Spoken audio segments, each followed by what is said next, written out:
investidor, seja bem-vindo a mais um vídeo do canal Holder Grafista. Nesse vídeo aqui eu vou trazer um resumo dos principais pontos do comunicado do Copom, o Comitê de Política Monetária, que, para quem não sabe, é basicamente uma reunião ali entre os principais diretores do nosso Banco Central para definir a nossa taxa básica de juros, a Selic. Ok?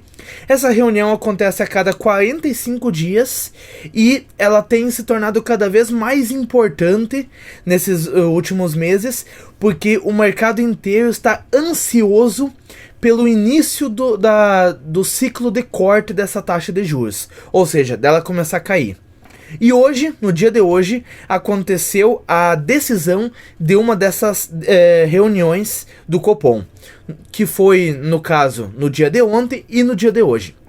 Bom, a decisão foi basicamente 13,75, ou seja, manteve a taxa de juros no mesmo patamar, mas a questão é, isso todo mundo já sabia, é bem provável que a taxa de juros ia continuar nesse patamar, mas o que o mercado sempre tenta antever, sempre tenta olhar mais para frente, é para as sinalizações que o Banco Central vai dar para a próxima reunião.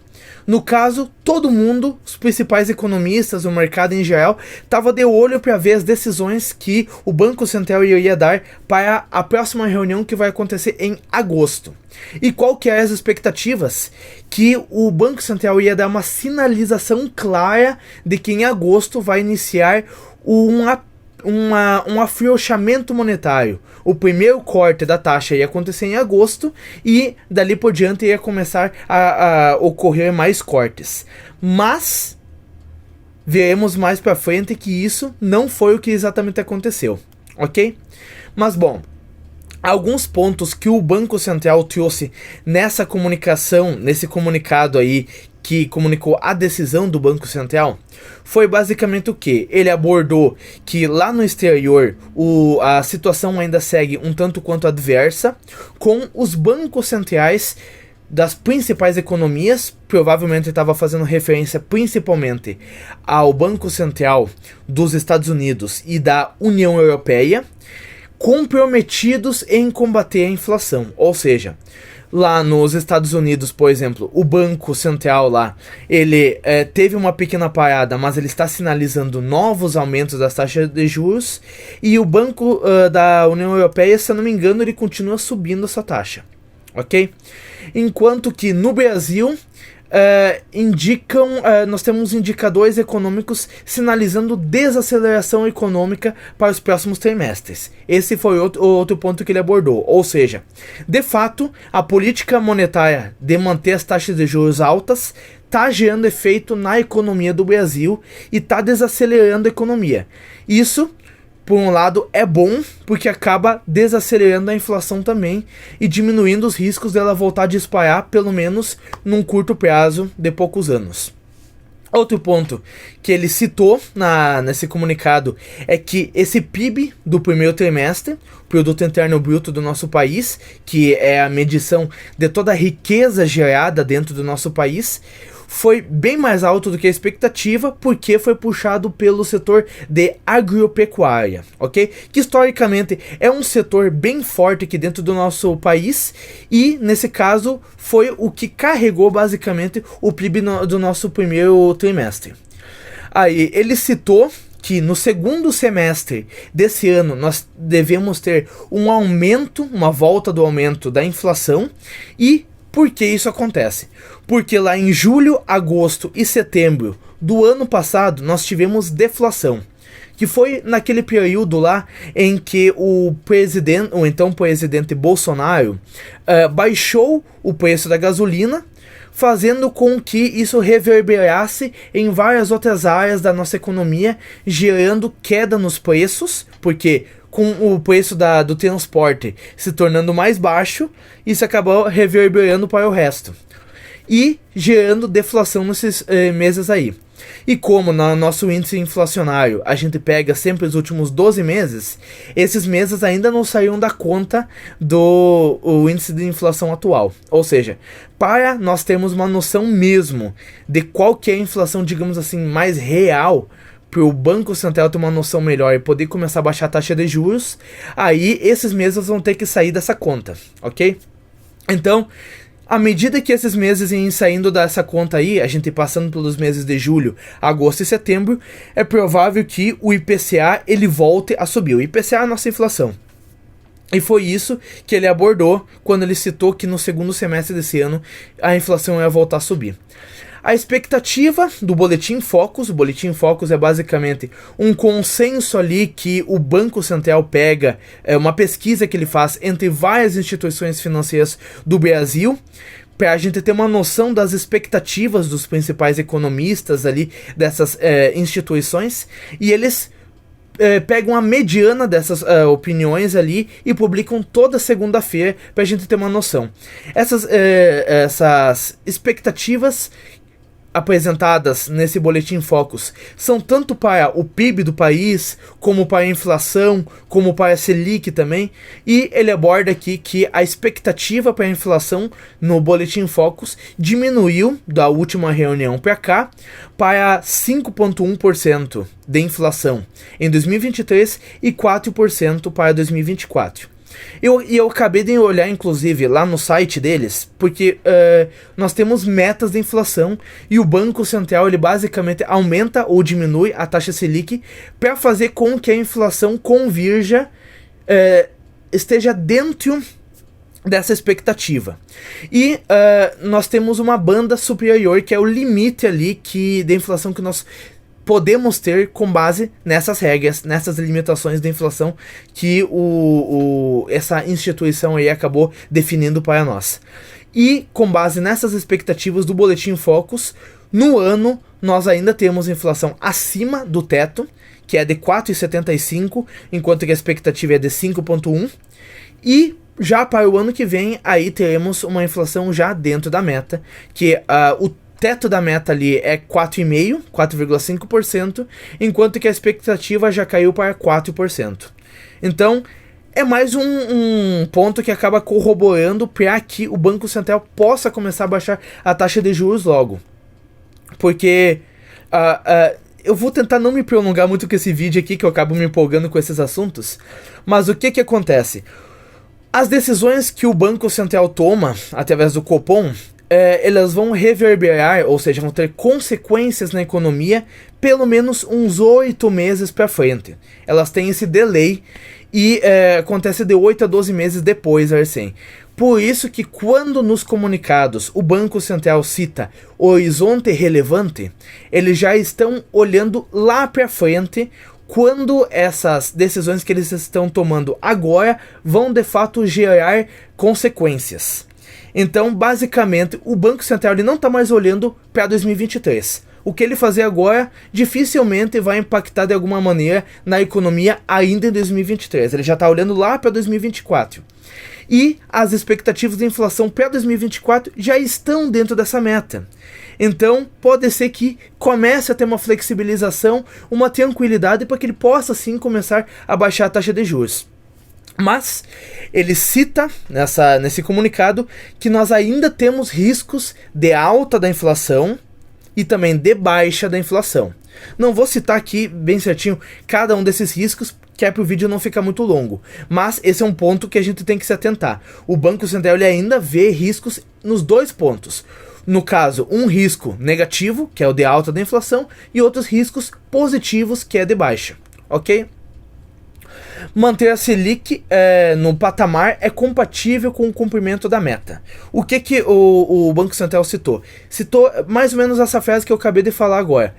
Que esse é um ponto, inclusive, muito importante que a gente tem que considerar, que quase que jogou por água abaixo a probabilidade de em agosto nós temos um corte nessa taxa de juros.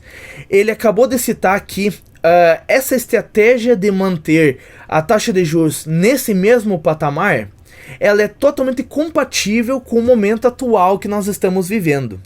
Ou seja, ele não deu a sinalização de que no momento atual o que seria mais compatível seria talvez começar a pensar numa redução dela. E sim, ele deu a entender mais que ele quer continuar mantendo a taxa Selic nesse patamar.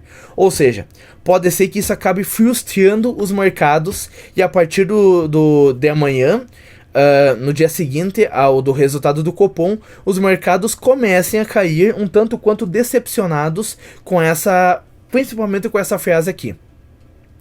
Aí ele cita que o momento atual exige cautela e parcimônia. Basicamente o Banco Central falando o quê? Calma, pessoal. Não podemos tomar decisões precipitadas. Temos que ir com calma, porque ainda não sabemos, ainda temos sérias incertezas no nosso radar e não sabemos o que pode vir a acontecer ainda no futuro. E outra questão é, os passos futuros da política monetária dependerão de vários fatores.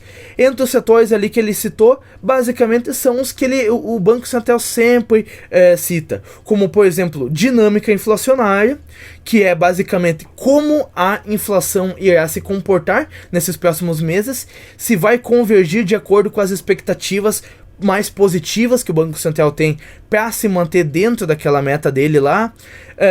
Outros pontos que vão abordar, que vão influenciar na política monetária, as consequências do novo arcabouço fiscal, qual vai ser o desenho final dele e quais vão ser as consequências dele para a inflação, para a situação fiscal do nosso país, entre outros pontos. E outros pontos que o Banco Central geralmente cita nos comunicados ali que influenciam as decisões dele. Então, basicamente, o que ele está querendo dizer aqui? Que nós vamos ter passos futuros ali, seja manter a taxa Selic, subir é improvável, segundo esse último comunicado aqui, e talvez quedas, mas muito vai depender de todas essas questões aí. Detalhe, nós tivemos 8 membros votando nesse Copom. Então assim, o que acontece? Principalmente o chefe do executivo, o nosso atual presidente, ele gosta muito de jogar na conta do Roberto Campos Neto, que é o presidente do Banco Central, como se ele decidisse sozinho, por conta própria, manter a taxa de juros nesse patamar. E não. O Copom, que é o que decide essa taxa de juros, ele é composto por basicamente 8 diretores do Banco Central. Todos eles têm poder de voto lá dentro. E todos os 8 votaram para manter a taxa de juros em 13,75%. Ou seja, unanimidade. Ou seja, não faz sentido o Lula virar os canhões para atacar só o Roberto Campos Neto, sendo que todos os diretores lá dentro votaram da mesma maneira que ele. Ok? Um ponto que eu já citei aqui e eu vou reforçar é que no comunicado passado, o Banco Central ele chegou a sinalizar o risco de possíveis novas altas caso o cenário pessimista se agravasse. E esse ponto, essa parte ali do comunicado, ele tirou desse novo comunicado aqui. Então, isso pelo menos já é uma notícia positiva que mostra para nós que é bem pouco provável que nós tenhamos novas altas, mas aí fica... Eu vi alguns economistas comentando que em agosto a gente fica entre ou uma manutenção da taxa nesse mesmo patamar ou um pequeno corte de 0,25% ou, como alguns falam, 25 basic points. Ok? Então, muito mais do que isso, nós não podemos ter expectativa. Eu vi gente comentando que nessa reunião acreditava que já ia ser cortado a taxa de juros. Eu não tinha essa expectativa. Ou que, quem sabe, já para o mês de agosto já seria sinalizado um corte de 0,5%. Eu também não tinha essa visão ali, porque o Banco Central, como ele mesmo falou aqui nesse comunicado, nós temos que ter parcimônia, nós temos que ter calma, tranquilidade, não tomar atitudes muito apressadas, porque se o Banco Central começar a baixar a taxa de juros e depois ter que voltar a subir, isso vai acabar com a credibilidade do banco. E isso é uma das coisas que ele, pelo qual mais ele precisa prezar. Ele precisa passar uma credibilidade muito grande para os agentes econômicos em geral, ou seja, os empresários, investidores, os tomadores de crédito, os bancos, entendeu? Ele precisa passar aqui, eu tenho credibilidade, eu tenho capacidade de controlar a inflação e eu vou controlar custe o que custar. Isso é a credibilidade do Banco Central. Então ele não pode baixar a taxa de juros e pouco tempo depois já voltar a subir de novo. Isso acabaria com ele. O comunicado, dessa vez, ele foi mais leve do que o comunicado anterior. O comunicado anterior, como eu citei, ele citava possíveis novas altas, então ele foi um comunicado muito mais duro, muito mais pesado, em cima ali da situação econômica atual, ameaçando esses aumentos ali, mas ele foi mais duro do que a expectativa do mercado. Ele foi mais leve do que o anterior, mas segundo a maioria dos economistas ali que eu vi analisando, eles chegaram à conclusão de que esse comunicado foi mais duro do que a expectativa do mercado. Então, o mais provável agora, é claro, tentar prever os movimentos do mercado é muito difícil, até mesmo para economistas ou investidores de longa data. Mas o mais provável é que o mercado como um todo se decepcione com o fato do Banco Central não ter dado uma clara sinalização de corte em agosto e por ele ter sido mais duro do que a expectativa do mercado que o mercado tinha, ok? Bom, finalizo o vídeo aqui, já tem mais de 16 minutos, eu não quero enrolar muito aqui e também não quero trazer informações desnecessárias, porque eu sei que o seu tempo é precioso. Então eu vou encerrar o vídeo por aqui, mas comenta aqui embaixo se esse vídeo aqui te ajudou, se esse vídeo te ajudou a trazer um conhecimento maior, uma noção maior de como que tá a economia, de como que o Banco Central pensa em relação ao momento atual, do porquê que talvez ele manteve a taxa de juros nesse mesmo patamar aqui. Se você quer também que eu continue trazendo análises dos comunicados do Copom, como esse aqui é o primeiro, inclusive, que eu acabei que eu estava muito animado em acompanhar esse comunicado aqui, então eu acompanhei vários economistas fazendo análises, eu reli o comunicado cerca de 2 ou 3 vezes ali, então já que eu estava fazendo uma análise tão aprofundada assim mesmo, eu quis trazer esse vídeo aqui pro canal. Então comenta se nos futuras análises, futuros comunicados do Copom, você quer que eu continue trazendo aqui pro canal, ok? Se você quiser deixar algum elogio, alguma sugestão de algum outro vídeo aqui pro canal também, deixa aqui nos comentários, ok? Muito obrigado por ter assistido até aqui, até o próximo vídeo, valeu!